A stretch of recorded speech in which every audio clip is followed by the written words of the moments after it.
नमस्कार मित्रमैत्रिणींनो, कसे आहात सगळे? मजेत ना?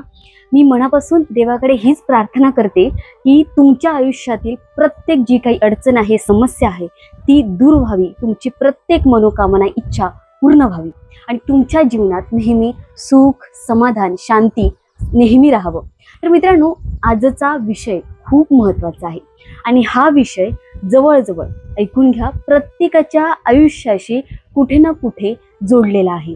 आज आपण बोलणार आहोत अशा महत्त्वपूर्ण एका विषयाबद्दल, जे आहे शत्रूंपासून संरक्षण कसं करायचं। हो मित्रांनो, बघा, कारण प्रत्येकाच्या आयुष्यात काही ना काही अशी म्हणजे कोणी ना कोणी अशी माणसं असतातच जी समोर गोड बोलतात पण मनातून आपल्यासाठी चांगला विचार करत नाहीत। काही लोक आपल्या प्रगतीवर सतत जळत असतात, प्रगतीवर जळतात। काही लोकांना आपलं आनंदी राहणं अजिबात सहन होत नाही, तर काही लोक नकळत किंवा जाणून बुजून आपल्या आयुष्यात अडथळे निर्माण करण्याचा अगदी मनापासून प्रयत्न करत असतात। तर कधी ऑफिसमध्ये त्रास होतो, कधी व्यवसायात फसवणूक होते, कधी नात्यांमध्ये गैरसमज निर्माण होतो। मित्रांनो बघा, अत्यंत महत्त्वाचा हा विषय आहे। बघा, कधी काही होऊ शकतं की कोर्ट कचेरी किंवा पैसा किंवा प्रॉपर्टीच्या गोष्टींमुळे मानसिक ताण आपला वाढला जातो। सर्वात मोठी गोष्ट म्हणजे आपल्याला नेहमी उशिरा कळतं की कोण आपलं खरंच चांगलं इच्छित आहे किंवा कोण नाही। पण इथे एक गोष्ट मी खूप अगदी स्पष्टपणे सांगू इच्छिते की आपण कोणाचं वाईट अजिबात करायचं नाही। आपला हेतू नेहमी चांगला ठेवावा, कोणाला त्रास द्यायचा नाही आहे किंवा कोणावर सूड आपल्याला घ्यायचा सुद्धा नाही आहे। आपली वृत्ती आहे ती नेहमी चांगली ठेवायची आहे। आपल्याला फक्त स्वतःचं संरक्षण करायचं आहे। समोरच्याची नकारात्मक ऊर्जा, द्वेष, वाईट नजर किंवा चुकीचे जे काही विचार आहेत, यांचा जो काही परिणाम आहे आपल्या आयुष्यावर होऊ नये, एवढंच आपल्याला लक्षात ठेवायचं आहे। म्हणून आज मी तुम्हाला काही अतिशय सोपे, सात्विक आणि प्रभावी उपाय या व्हिडिओमध्ये सांगणार आहे। हे उपाय अनेक लोक श्रद्धेने करतात आणि अगदी त्यांना मानसिक शांती मिळते, आत्मविश्वास वाढला जातो आणि सकारात्मक बदल ते स्वतः अनुभवायला त्यांना मिळतात। पण मित्रमैत्रिणींनो, एक गोष्ट इथे नेहमी लक्षात ठेवा, हे उपाय फक्त करायचे म्हणून करू नका। मनात तुमच्या श्रद्धा असली पाहिजे, विश्वास अगदी असला पाहिजे, 100% हे काम होणार आहे आणि सकारात्मक भावना तुम्हाला ठेवून हे उपाय करायचे आहेत। कारण कोणत्याही उपायामागची खरी शक्ती ही आपल्या श्रद्धेत असते।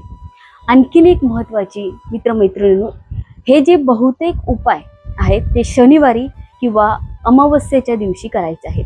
कारण या दिवशी नकारात्मक ऊर्जा कमी करण्यासाठी केलेले आध्यात्मिक उपाय अधिक प्रभावी मानले जातात। चला तर मित्रांनो, आता सुरुवात करूया त्या कोणत्या महत्त्वाचे जे उपाय आहेत ते सांगण्यासाठी। पहिल्या उपायापासून मी तुम्हाला सुरुवात करते। तर मित्रमैत्रिणींनो, पहिला उपाय आहे काळे उडीद।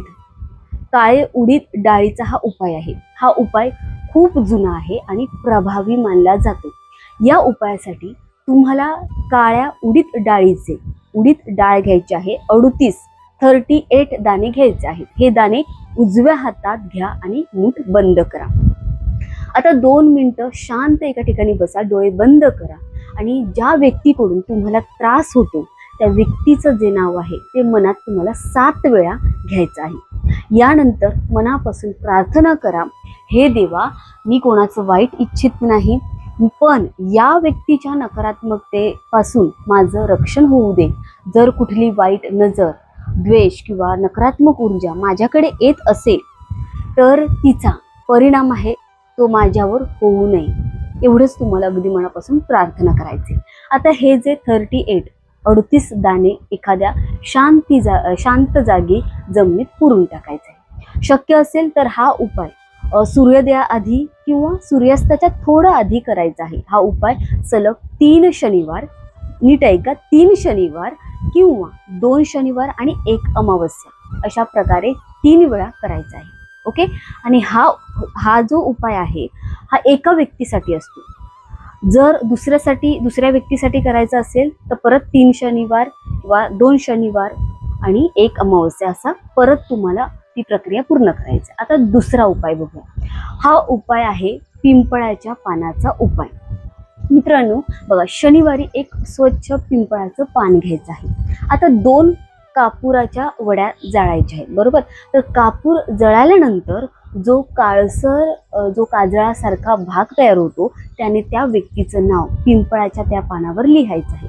पानावर जाळायचं नाही, दुसरीकडे घरात तुम्ही जाळायचं आहे. यानंतर ते पान पिंपळाच्या झाडाखाली जमिनीत नाव लिहून पुरून टाकायचंय. एकाच शत्रूचं नाव लिहायचंय. बघा मित्रांनो, पिंपळाचं झाड आध्यात्मिकदृष्ट्या खूप पवित्र मानलं जातं, हे तुम्हालाही माहिती आहे. म्हणून हा उपाय नकारात्मकता कमी करण्यासाठी खूप प्रभावी मानला जातो.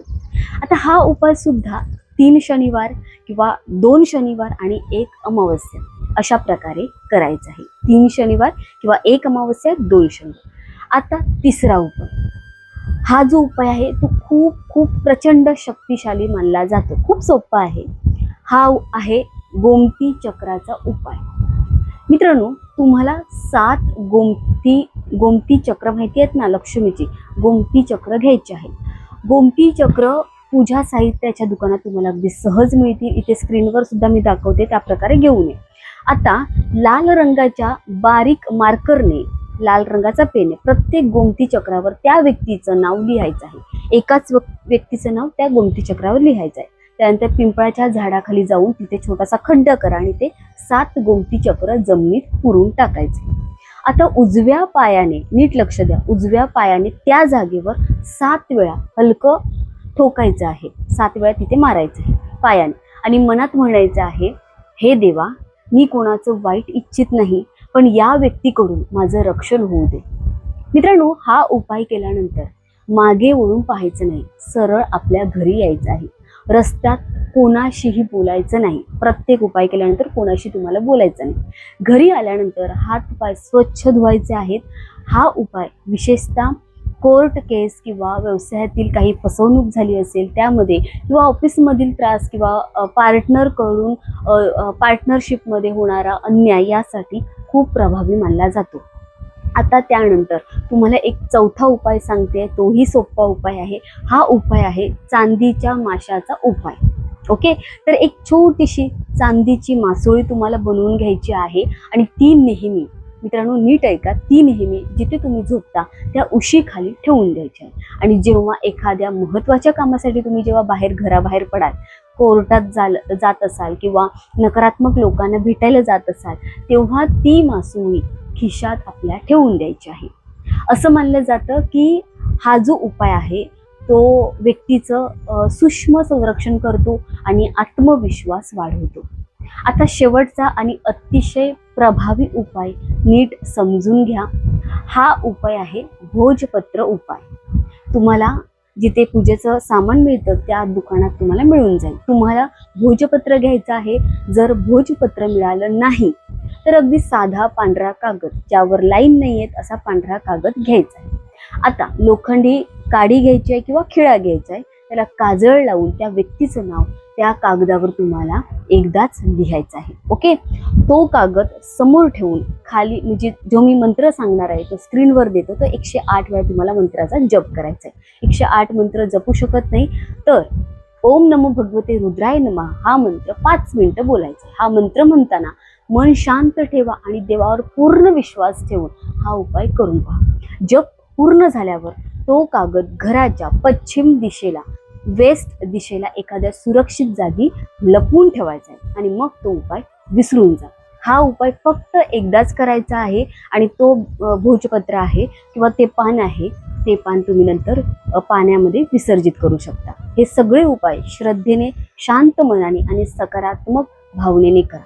लक्षात ठेवा, आपण कोणाचं नुकसान करण्यासाठी हे करत नाही आहोत, हे मात्र लक्षात ठेवा. तर स्वतःचं रक्षण करण्यासाठी, मानसिक शांतीसाठी आणि सकारात्मक ऊर्जा टिकवण्यासाठी आपल्या घरामध्ये हे उपाय आपण करत आहोत. देवावर विश्वास ठेवा. देवावर विश्वास ठेवला तर तुमचं सगळं काम होऊन जाईल. वाईट वेळ कायम राहत नाही.